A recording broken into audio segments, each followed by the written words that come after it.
Bom dia a todos, a paz do Senhor Jesus, que a paz do sumo pastor Jesus Cristo seja sobre a sua vida, que Deus te abençoe aonde quer que você esteja. Voltando aqui para a nossa devocional do dia, hoje temos um tema bastante interessante, que é bondade e severidade.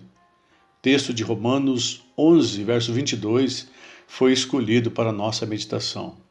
Considerai, pois, a bondade e a severidade de Deus.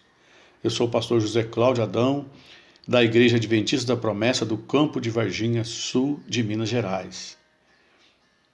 Considerai, pois, a bondade e a severidade de Deus, diz Paulo.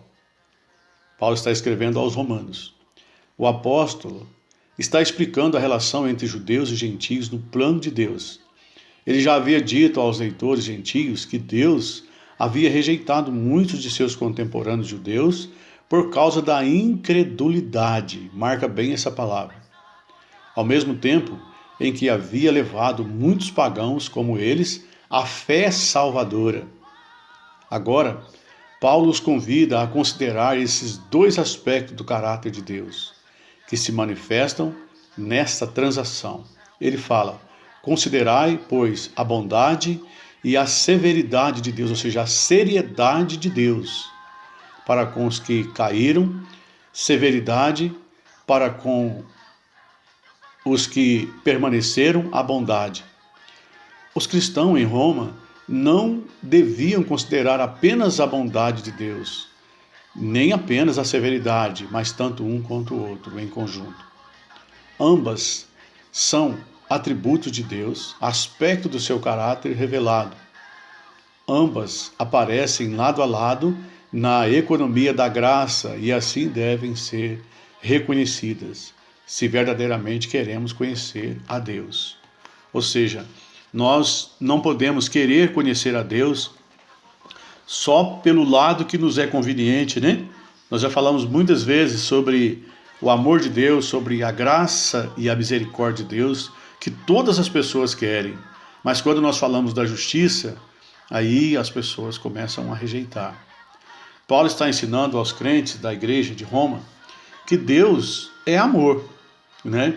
E o próprio Jesus está ensinando isso lá em São João 15, do verso 13 ao 17, que ninguém tem amor maior do que o de Deus. Mas Paulo também ensina que Deus, ele é muito sério e que ele tem um caráter justo e que Deus ama, mas que ele também rejeita. Ele ama os que amam ele, mas ele também rejeita aqueles que o rejeitam. E Deus, então, ele rejeitou os judeus que rejeitaram o seu filho Jesus. A Bíblia diz que Deus ama todas as pessoas. Né? Lá em João 3, versículo 16, a Bíblia diz que Deus amou o mundo de tal maneira que deu o seu único filho para morrer em uma cruz em nosso lugar. Porém, né, que ele concentra o seu amor, a sua bondade e misericórdia na vida daqueles que também o amam. Deus, ele tem compromisso com quem tem compromisso com ele. Né? Quando nós falamos que Deus é justo, é porque a Bíblia diz que ele é justo e que a própria Bíblia demonstra isso. Né?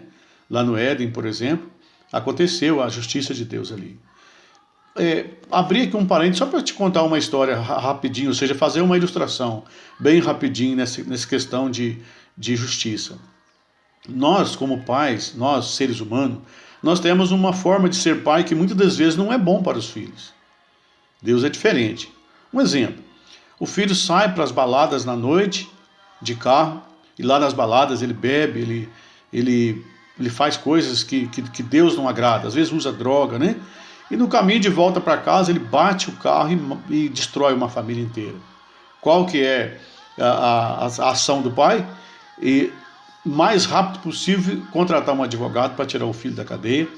E assim que o filho sai, ele dá outro carro, nem às vezes dá o próprio carro para o filho continuar sendo aquele filho rebelde.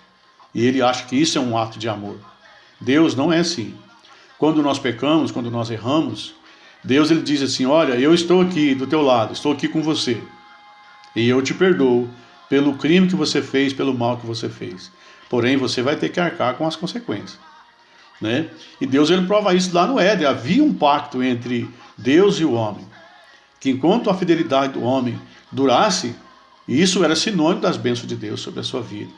Porém, se o homem desviasse do propósito de Deus, Deus agiria diferente. Ele agiria com justiça, e assim foi. O dia que o homem pecou, ele foi expulso do jardim e teve como consequência do seu pecado a morte. Mas esse mesmo Deus se levanta com justiça novamente. Ele vem ao encontro do homem e envia Jesus Cristo para morrer em nosso lugar e desta forma condenar o pecado que o homem praticou lá no Éden. E consequentemente foi julgado o príncipe deste mundo. Então, meus queridos irmãos, devemos querer conhecer a Deus, mas não só o lado que nos convém. Devemos conhecer Deus como Ele é na sua totalidade. Então, conheçamos a bondade e a severidade de Deus. Deus é justo, mas também é compassivo. Que Deus possa te abençoar em nome de Jesus. Oremos.